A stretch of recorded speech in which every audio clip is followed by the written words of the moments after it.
All right, that sounds good. Hello, my name is Dan Hennon. Today is October 26th, 2017, and I'm going to be interviewing Michael Boggio III, president at Michael Entertainment Group, MEG. Hello, Michael. How are you today? Good, good. Very good this morning.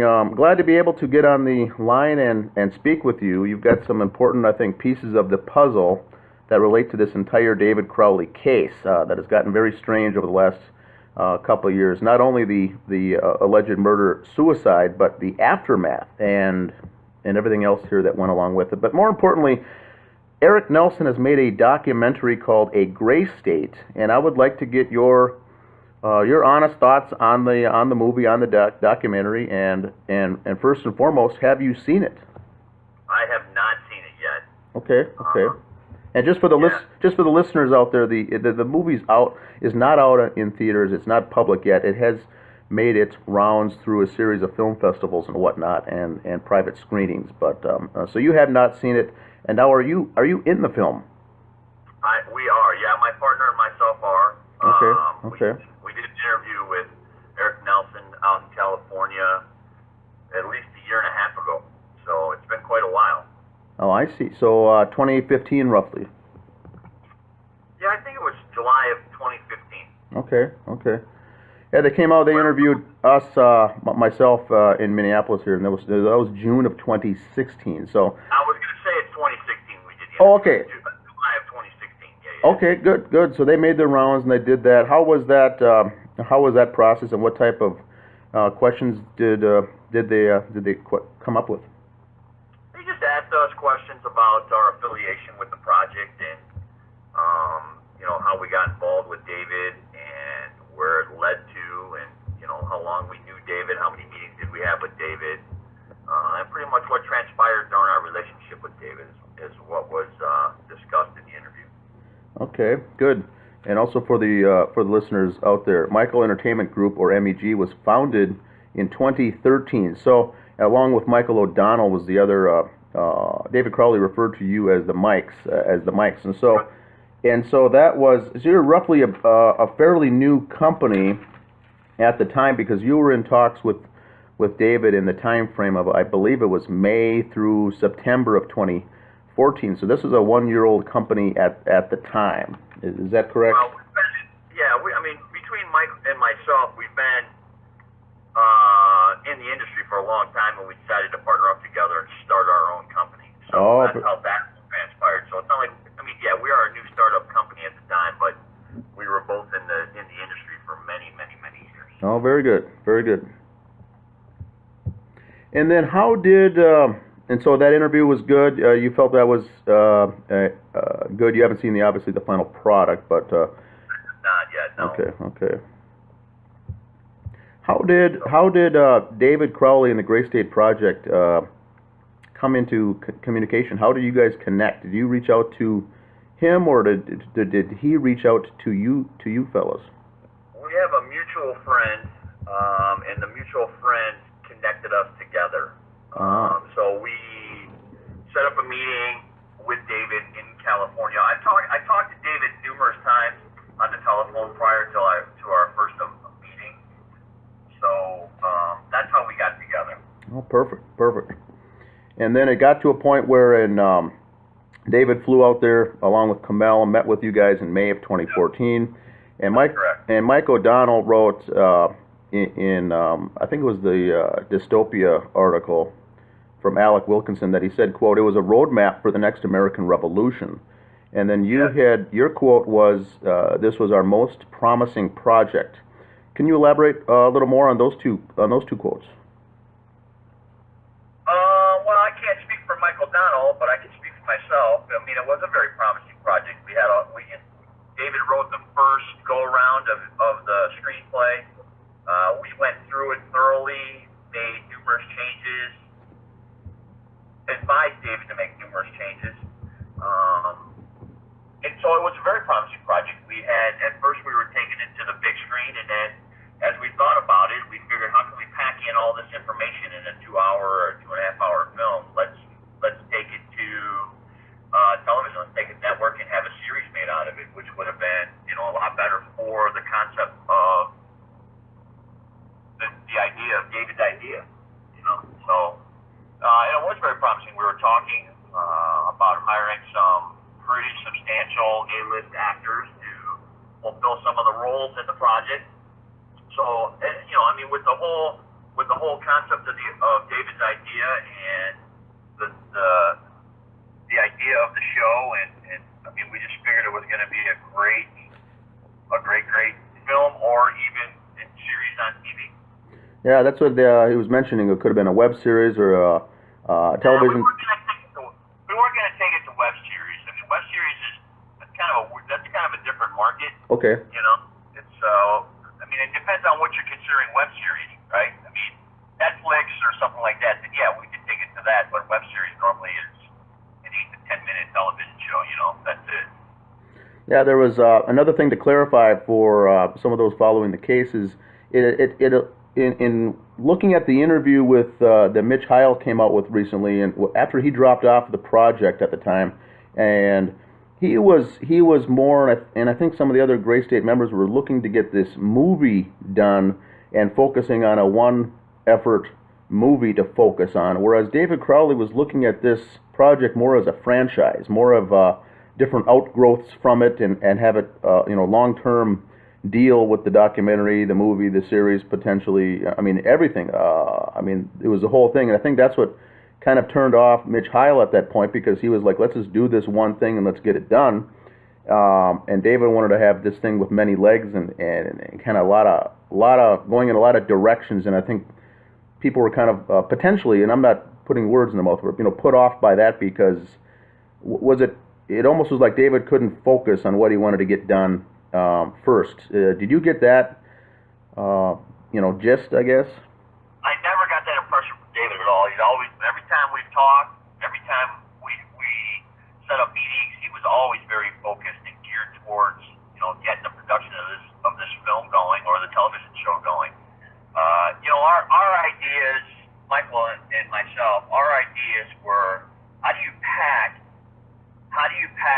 the concept of this idea into a 2-hour film? I mean, it's virtually impossible. It would be so chopped up and so cut up. I mean, it could be done, obviously, right? They do it all the time in Hollywood. It could be done. However, we were looking at it from the long haul, that, hey, you know what, this would be a great A&E show. It would be a great whatever, cable network television show that could eventually spin off into a film. Correct. Okay. David's ideas, he had so many different ideas and so many different angles that this thing could have lasted on cable network.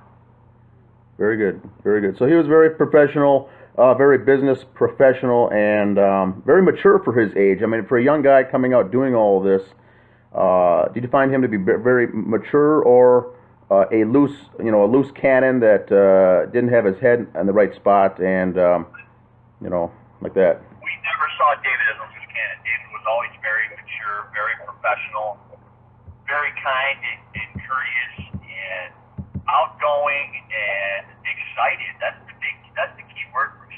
That question is excited. The amount of excitement with him was, with regards to the project, was phenomenal. I mean, how he was in his personal life, I have no idea, because we never got to that point, right? Yeah. I talked to David numerous times on the telephone in between our meetings over that period of time, and he was always very, very professional and like I said, very excited.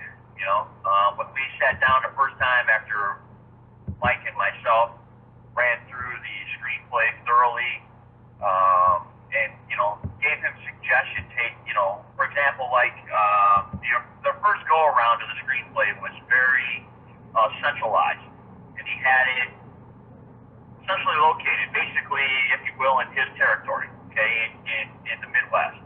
And we're like, well, no, because if this is the concept of what your movie, or what the movie's going to be, then you got to be nationwide, right? You got to be coast to coast, north to south. So he went back to work in the studio and started, implementing some changes with regards to some of our suggestions and discussions that we had with him. So this was, I've got here my notes say that was May of 2014 that you first met. And then in September, David said that he wrote for 31 straight hours and then mailed the new script to LA, so it would arrive on September 17th, the same day as Mike O'Donnell's birthday. And he also included a Gray State poster in with the package because he spent a lot of time, like you said, with those suggestions, and then repackaging that and sending it out. And it alludes to me that he was very proud of this next package. He had his wife read through it, and they mailed it off. And how was that received from you and the other Mike? You know what? I'm trying to remember that. Now, I know, like, for my birthday, he sent me same thing. He sent me some Gray State merchandise, and he sent me a poster, and he signed it. I actually have a studio at my house, and it's actually hanging on the wall in my studio at my home. I think he had a couple different versions of the screenplay. I know the last version that I got from him, he put it in a 3-ring binder with a cover and wrote a nice little note to me on the front page of it and thanking us. And I mean, I still have that screenplay as well. So there was a few versions out there, but the last one we got, again, we were talking to him, and that's when we changed gears and decided that, hey, maybe this should go to television, this should go to cable network, because there's so much information we can pack into this thing that it would be better because it would get a longer run. So, and David was excited about that. Yeah, yep. Now, are you familiar with the quote from Jordan Page that came out saying that David and Gray State was in the middle of a $30 million deal from a company in Hollywood? Is that partially true? Is that half true? Is that Jordan Page was the musician in the? Yeah, I know who Jordan is. Okay, so he came out and said that, and he was criticized roundly for that. But I think a lot of people came back and says, you know what? I think he's got some of that right and partially right. He obviously wasn't lying, but it may have been just construed, because his quote on Facebook said the film was about to start production with a $30 million budget from a major Hollywood studio. So I've got multiple questions on that, but could you talk to that a little bit first? This was kind of ties into my first question for you, that you were kind of a startup, one-year-old company. Was it your firm that he was talking to as far as a major Hollywood studio, or is that another company? I can't speak for Dave. I mean, I can't speak for that. I don't know if he was in talks with anybody else or not. But I'm going to tell you, we were in talks. I mean, we were negotiating with David at the time. We were talking about budgets for the film. We were talking about getting into production.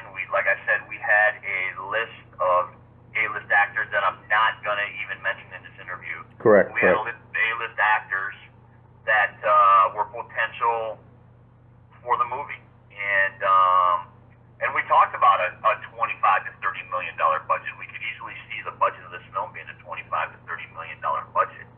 So, and at the time all this was going down, we were negotiating back and forth with David and his lawyer. So, there were negotiations. We were actually trying to option the screenplay.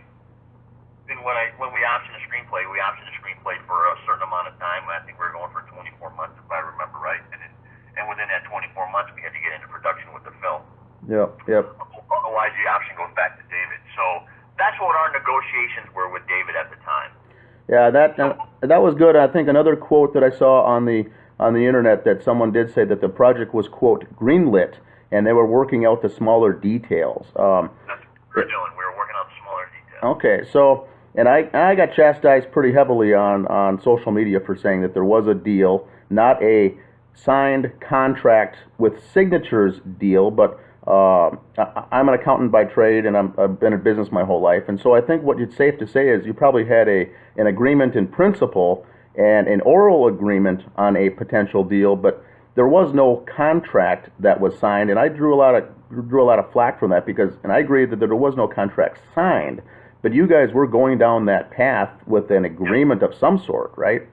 Correct. Gotcha. That's correct. As far as I know, we were the go-to guys for David. I mean, the discussions that we've had, within detail, the discussions we had, the conversations we had, the ideas that we had, and just from talking to David, like, I want you guys, but we were out looking for funding. We were doing all kinds of things as we were going through the whole contract process with David and his lawyer. Yeah, So, and I agree that. Okay, go ahead. all that was being done simultaneously. Yep, and I think that, and David's lawyer, by the way, was Adam Gislason, and he's, Right. and he was no longer at the company that he's had. He had since switched. I have reached out to him to get another interview as far as talking with David's, state of mind and things like that. But that is correct. It was Gislason that was working with David in the Gray State, and the other question that I think that you can help clear up is when you're talking a $30 million budget. That is, to me, from a business standpoint, is how much a project would cost. People are taking that David signed a $30 million deal, therefore he was sitting on a check written to himself for $30 million, and he was rich. That is not and never would be the case. He would have gotten installment payments, correct, if this deal would have gone down to himself, or installments of some sort of a deal. But he was never at any time sitting on $25 to $30 million in his bank account ever, right? Never. Correct. Yeah, and that's what. And when we talk about $25 to $30 million, that's what we budgeted for the film project. That's what we budgeted for everything to do from start to finish with the film project. So yeah, it was never, here, David, here's $25 or $30 million check. Let's get moving on the project. That's never the case. Yeah, and that's important to point out. I think it's an important point because the film, if it gone out to the big screens, could have grossed 60, 70, 80, 90 million, but the cost or the expense of making and producing the film was what your number of 25 to 30 was really at, and that was the expense to hire and produce and to get the actors and actually make. That would have been out-of-pocket expenses for the company. Okay, very good. Very good. Well, that really helps clear the air on some of that, because at the same time there was concern that David was depressed, didn't have money, bankrupt, and at the same time people were talking that know that he was rich, but he did spend many years making this, and he didn't have a full-time job per se, so those statements are also correct to some extent. And now I think you're correct that he wasn't working with any other companies. I think that he was focused on you guys and taking the changes and the suggestions that you offered to write his subsequent.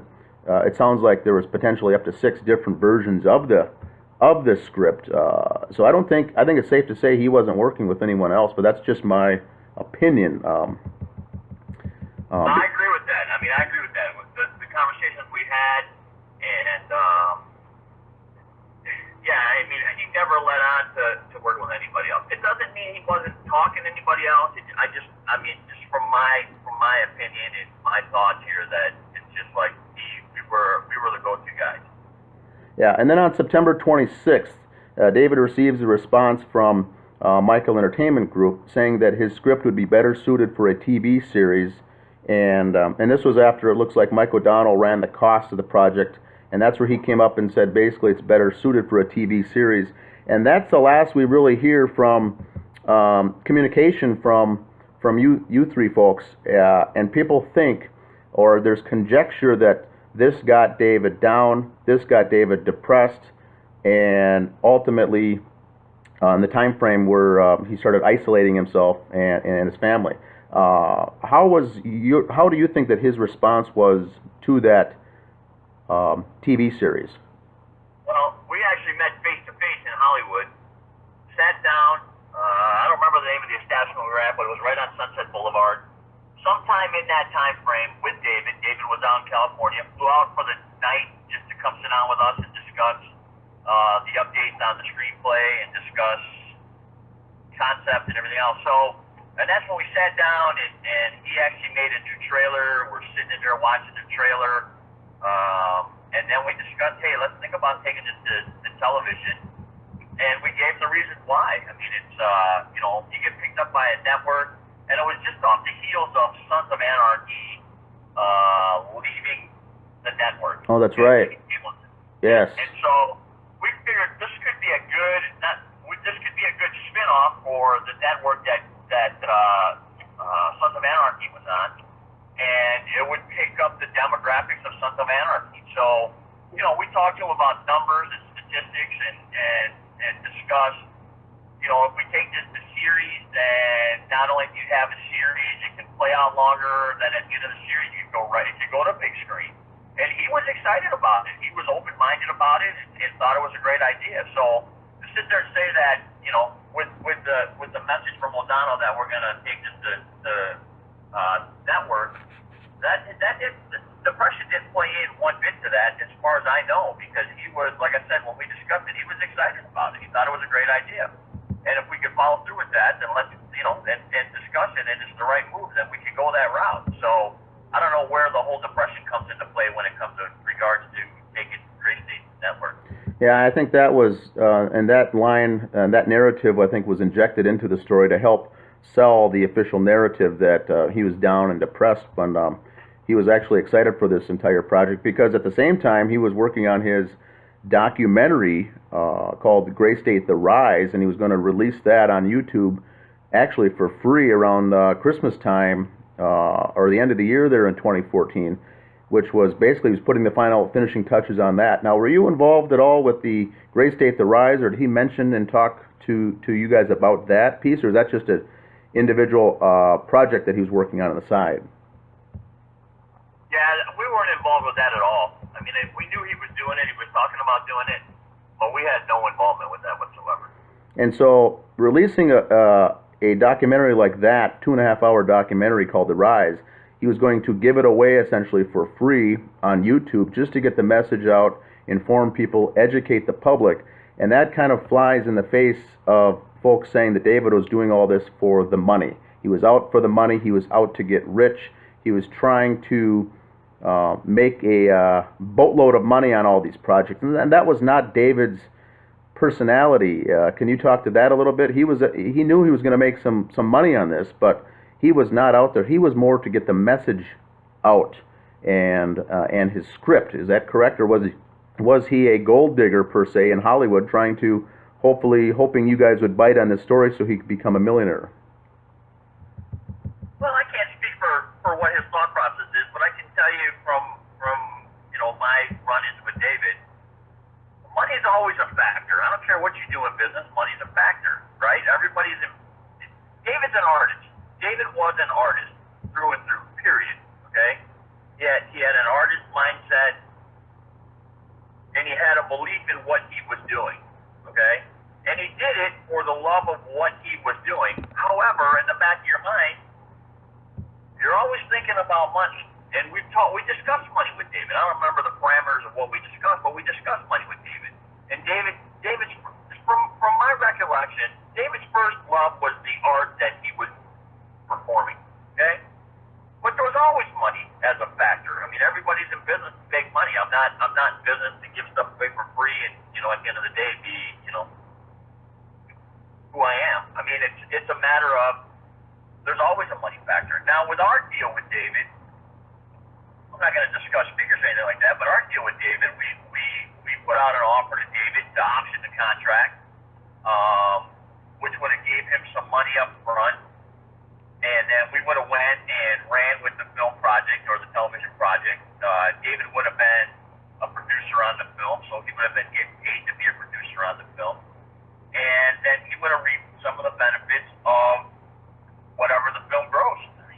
We all would have. So that was the factor here, and it wasn't like David was a money-hungry, grabbing guy, and he was trying to weasel his way into Hollywood. David had an idea, and it was a very, very, very strong idea, and so that's why we all got together. But again, he did it for the love of the art, but also knowing that, hey, this could be a payday. Correct.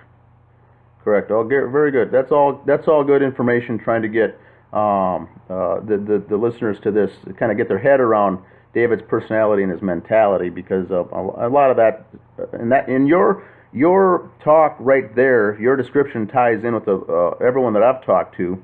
It aligns in with his personality. I never met David myself, never even spoke to him, so I started following this case after the bodies were found, but that's very much in alignment with what I've been hearing.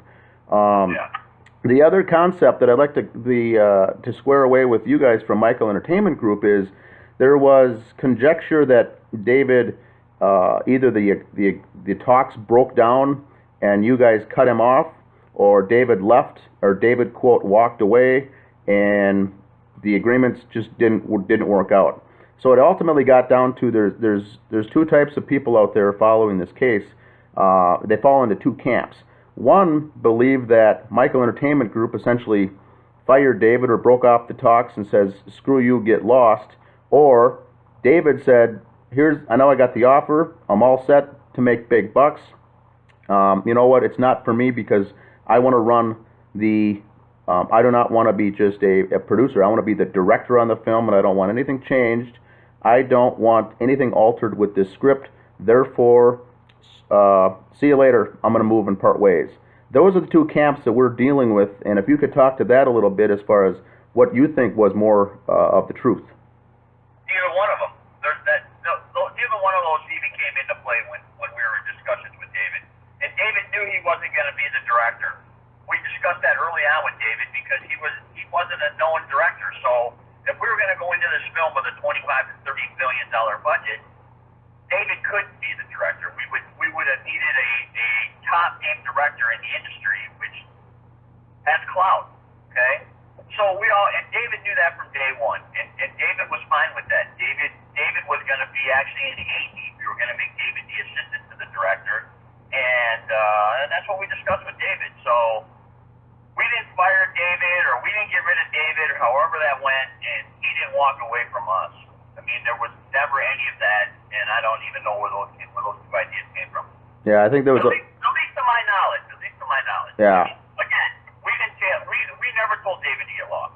Yeah, and I think tried contacting David after our September meeting or discussion. I tried contacting David for months to discuss things with nothing. I mean, I didn't hear from him or anything, and so I was getting a little nervous myself. Not nervous for our business transaction, but just nervous because I couldn't. I mean, listen, David and I became friends. Not only were we business acquaintances, but we became friends. So, I mean, I called him on the holidays and wished him a happy Thanksgiving to him and the family, and whatever. I mean, I did that numerous times until I heard the very, very disturbing news. So. Now, how was your how did you receive the news of this, and how did you process that after working so close and becoming friends with David? I was in total shock. I didn't believe it. And then, I actually so Christmas comes, December 14, I guess it is, comes around. I called David on Christmas, around Christmas time, to wish him and Camel and the baby happy holidays. I went out of town for New Year's. When I got back, I called him to wish him a happy New Year. And then I still didn't hear anything, so I felt it was kind of weird. So I contacted a mutual friend that David and I both had and asked this person, let me take a step backwards. Prior to that, I called this person saying, man, I haven't heard from David in at least a month. Have you heard from him? He's like, no, but it's the holidays. You guys got him in the studio writing. He's been, when he gets into that writing mode, he shuts down and he secludes himself and he just focuses on what he has to do. He goes, but as the holidays are coming up, I'll run by and see him and see the family and see how things are going. And I'm like, all right, cool. So another month goes by, and then after New Year's, after I left David a Happy New Year message on this voicemail, I called this person and said, man, I still haven't heard from David. Did you go over to Holidays? He's like, no. And then the next day, the guy calls me and says, did you hear? And when he told me, I was in total shock. Wow, because and you also knew Komel. She was out there for one or two of the visits also, and took a picture of you guys standing together. What was your thoughts on Komel? I thought she was amazing. Her and I have a lot in common. She was a nutritionist, and I'm very heavily into nutrition and paleo and all that other stuff. And so her and I hit it off very, very well because we have the same interests. Right? Okay. So okay. Yeah, I mean, we had many great conversations about the whole paleo diet and nutrition and eating healthy and all that other stuff. So I mean, we always had great conversations about that. Oh, excellent, excellent. Was there any truth to David and Camel looking to buy a home or rent an apartment in L.A.? And if so, how close were they to doing it? Did they have a real estate agent or anything, or were you aware of that at all? No, I was not aware of that at all. Okay. I have no idea. Okay. That came up in some discussions, and I thought you might be aware of that. And then, just in our last few minutes here, what was your thought when you found out that David's mother, Kate, died unexpectedly in August? I didn't even know about that either at the time. I didn't know about that either. Okay. So, David never made mention of that. I mean, obviously, if I would have known that, we would have done something, sent flowers or something, but I had no idea about that. Oh, well, no, she died after the bodies were found. Oh, not prior. No. Okay. Yeah, you know what, I honestly don't remember. Okay. It was about 8 months later, and she was, according to police reports, really the only person in close in the family that questioned that the narrative of this going down that way. So people, including myself, thought it strange that she mysteriously died. We never did get an answer as to how she died. She was young, healthy, worked 2 jobs, and then just mysteriously died on her back patio one night. And so they found her body. So I don't want to get into the conspiracy side of that, but I find that very strange. But that was news to you then as well. Yeah, that's news to me. You know what? I didn't even hear about it. Not that I can remember. Now, at the end of, it looks like my last question here is more legal related with Adam Gislason, and you might be able to have some comment on this, being in the business. Now, David went to his main character star in the program, was Danny August Mason, was his main actor, and wanted to get him out of the program, out of the copyright, out of any rights in the film, and so went to his lawyer Gislason to send Danny in an email, an attachment that just says, here you go, here's a form to sign to release your rights to this film, we're moving forward without you. And Danny never responded back to that. And then in December, around the 7th, David Crowley wrote back to Danny August Mason and says, what's the status on that? Have you signed that away, because I need to move forward, and we need to essentially for this project cut ties. Danny August Mason said that I need to run it by my lawyer before I sign anything, and I'll get back to you. And he never really did. So it was clear that we've got evidence that David wanted Danny out of the project. He never responded back. Is that a common thing with as far as signing away your rights? Because if David would have become wealthy and made this project, Danny would have been sitting on the sidelines with absolutely nothing. Is that a common thing, or how would someone take that if you were served with a paper like that, essentially, with your essentially one of your friends working on it? I have no idea what David and Danny's deals were. I can't answer to that. And we had nothing behind that. We didn't have anything to do with that whatsoever. We didn't invite David to do that, so I don't even know why. I know that was brought up when we were doing our interview with Eric Nelson, but other than that, I have no idea why David did that, to be honest with you. Okay. So, yeah, he was on the verge around the. It seems like the September-October time frame is when he was doing some house cleaning with the guys on his project. And I don't know if you knew any of the fellas there, and I'm not going to ask you that, but he was cleaning house because he wanted to put together a new, quote, trustworthy team, and he was pulling away from everyone in his group, and I think that got spun into the media narrative that he was distancing himself and going into a deep depression and isolating himself, but really he was cutting ties with those closest to him because he didn't find them trustworthy, and I think that's what kind of leads into this whole when you get into the motive of the potential murders. He's sitting on this script, whether David was alive or not. That script could have been budgeted for $25-30 million, and that was the value of it. That was the potential value of the script, whether David was involved with it or not. And if he was wiped out, knocked out of the way, someone else took it over, they would have been able to reap the benefits of this project. And so that's kind of the thinking that those of us have as far as a motive for this. And the only people I'm getting hit with hard as people against that theory is the people in the gray state. They're saying there was no deal, there was no value, the script was worthless, David wasn't working with anybody, and so it comes into that whole means, motive, and opportunity that many think that it's actually the gray state members themselves had the potential greatest thing to gain if David was out of the picture. If the body was found and someone else came and presented you with the script, would it still be viable? Will it still be the same asset value? Or was David the linchpin holding it all together? Well, when all this transpired, we backed away.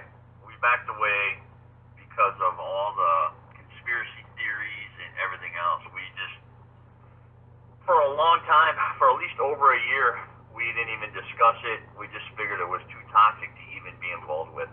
So whoever got involved, I know since then they've made something. I know there were a couple guys out there that contacted me saying, hey man, we made this thing, we want you to see it, what's your thoughts?